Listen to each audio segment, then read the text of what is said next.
De nos jours, beaucoup d'entre nous ne voient plus le Père Noël que comme un personnage inventé de toutes pièces par l'entreprise Coca-Cola.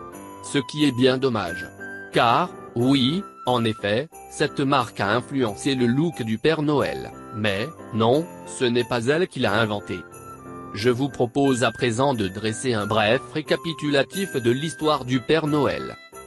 En fait, tout commence il y a bien longtemps, en 270 après Jésus-Christ. À cette époque naquit Nicolas de Myre, dans la cité de Patara, en Asie mineure, une région correspondant à la Turquie actuelle. Se convertissant très tôt au christianisme, le jeune homme fut nommé évêque de Myre par la jeune église catholique, mais mourut martyr, aux environs de 350 après Jésus-Christ. Selon la légende, les Romains tuèrent Nicolas de Myre un 6 décembre. Une fois décapité, il aurait jailli une fontaine d'huile du cou de la victime. Peu après, l'Église décida de canoniser Nicolas, et choisit de célébrer le saint le 6 décembre de chaque année. Par la suite, lorsque les Turcs s'emparèrent de Myre, des moines de la ville montrèrent le tombeau de Saint Nicolas à des soldats italiens, originaires de Bari.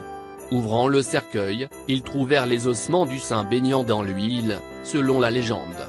Par la suite, les soldats mirent les os dans une boîte, et rentrèrent chez eux, à Bari. C'est pour cette raison que Saint Nicolas est parfois appelé Nicolas de Bari. Pour la petite anecdote, sachez qu'au Moyen-Âge, de nombreux escrocs vendirent de la prétendue huile sainte, ayant le pouvoir de guérir les malades.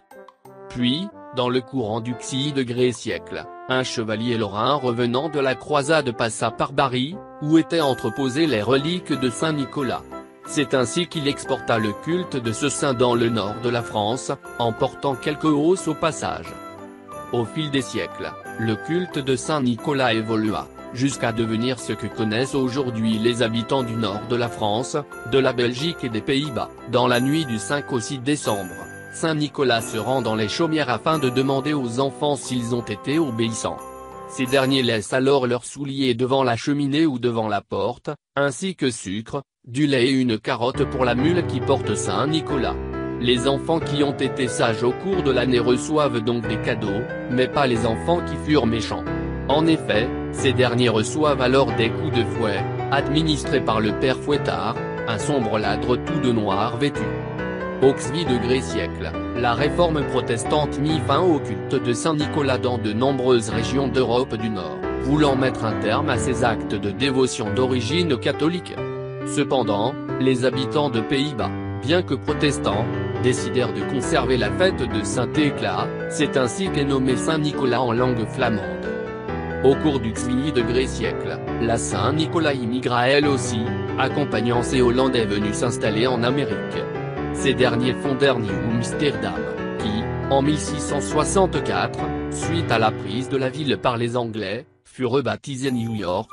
Pour la petite anecdote, sachez que la célèbre Wall Street fut nommée ainsi car c'était à cet endroit que fut érigé le premier mur d'enceinte de la ville. En quelques décennies, cette coutume néerlandaise de fêter la Saint-Nicolas se répandit rapidement au sein des foyers des colons anglais. Saint-Éclat se transforma peu à peu en Santa Claus. Au fil des décennies, les familles chrétiennes trouvèrent plus approprié que cette fête des enfants soit associée à la naissance de l'enfant Jésus. Ainsi, Santa Claus commença donc à faire sa tournée non plus dans la nuit du 5 décembre, mais bien dans la nuit du 24. Mais c'est au Xi siècle que Santa Claus se transforma le plus. En 1821, Clement Clark Moore, un pasteur américain, écrivit un conte de Noël, y faisant apparaître le bon Santa Claus. Ce dernier prit de l'embonpoint, sa crosse se transforma en sucre d'orge, sa mitre devint un bonnet, sa mule fut remplacée par un attelage de rennes. En outre, l'auteur fit disparaître le père Fouettard.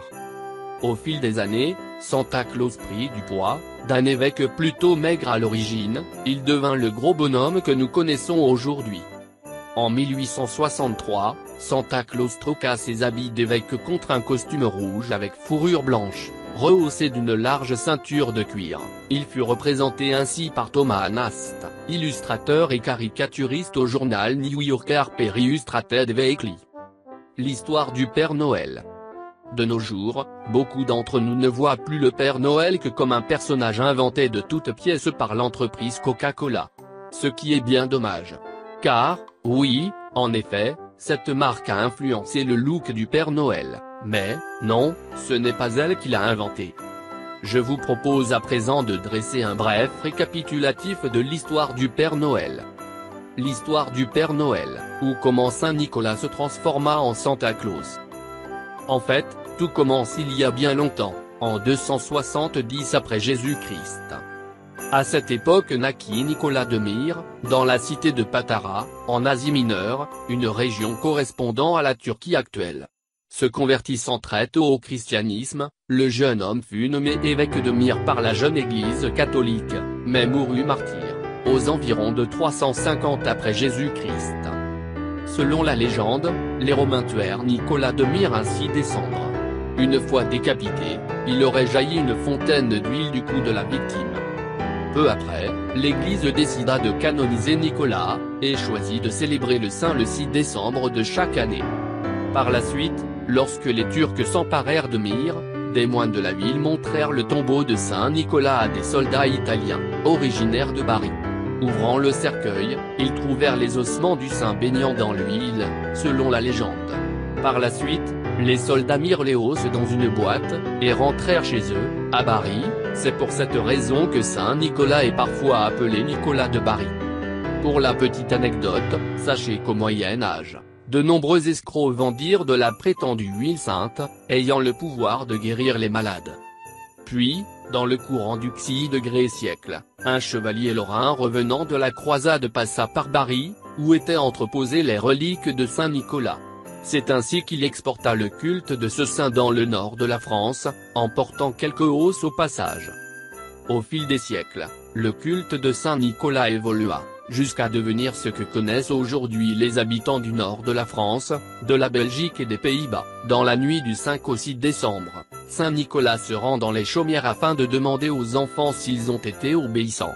Ces derniers laissent alors leurs souliers devant la cheminée ou devant la porte, ainsi que sucre, du lait et une carotte pour la mule qui porte Saint Nicolas. Les enfants qui ont été sages au cours de l'année reçoivent donc des cadeaux, mais pas les enfants qui furent méchants. En effet, ces derniers reçoivent alors des coups de fouet, administrés par le père Fouettard, un sombre ladre tout de noir vêtu. Au XI siècle, la réforme protestante mit fin au culte de Saint Nicolas dans de nombreuses régions d'Europe du Nord, voulant mettre un terme à ces actes de dévotion d'origine catholique.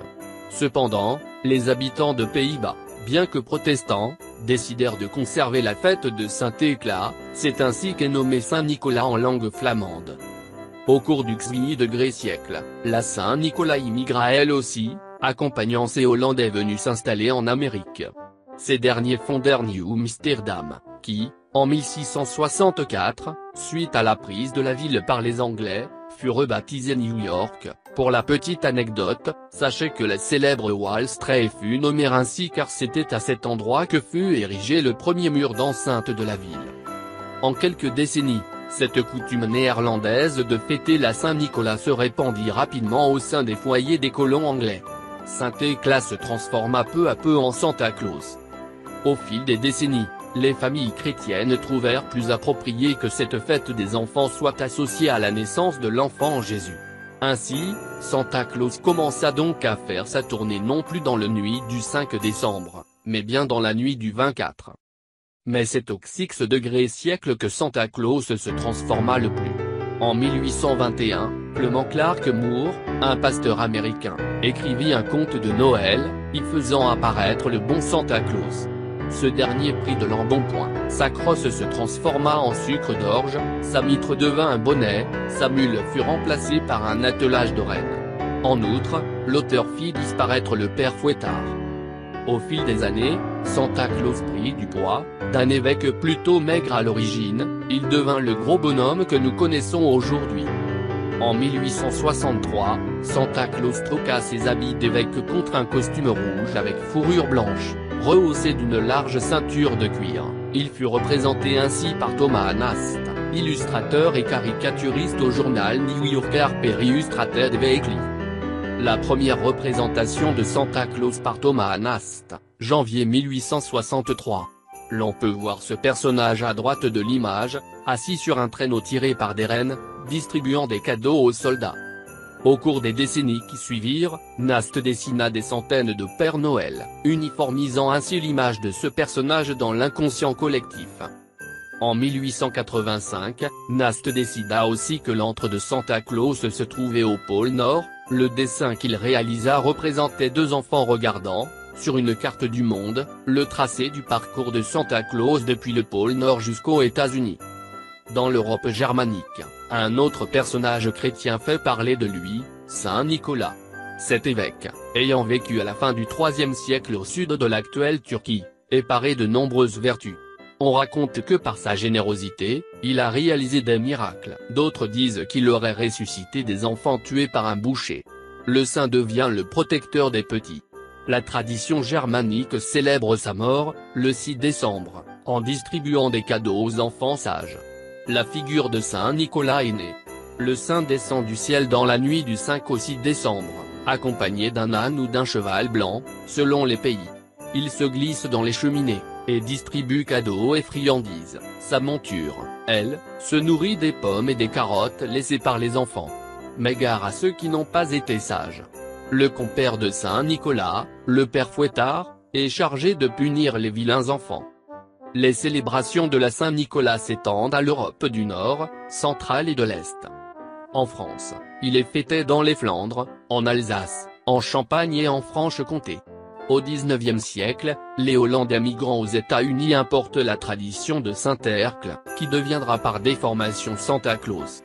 La première pierre à la création du mythe du Père Noël est posée en 1823, avec la publication dans un journal américain du poème A Visit from Saint Nicolas, mieux connu depuis sous le nom de Tonight Before Christmas.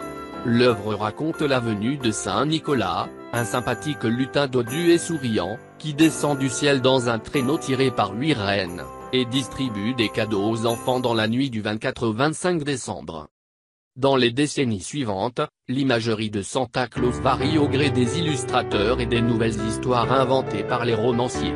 En 1885, on précise que l'homme vient non pas du ciel, mais du pôle Nord, où il dispose d'une usine à jouets. Ces représentations s'imposent peu à peu dans l'inconscient collectif américain, tout comme la distribution des cadeaux le 25 décembre.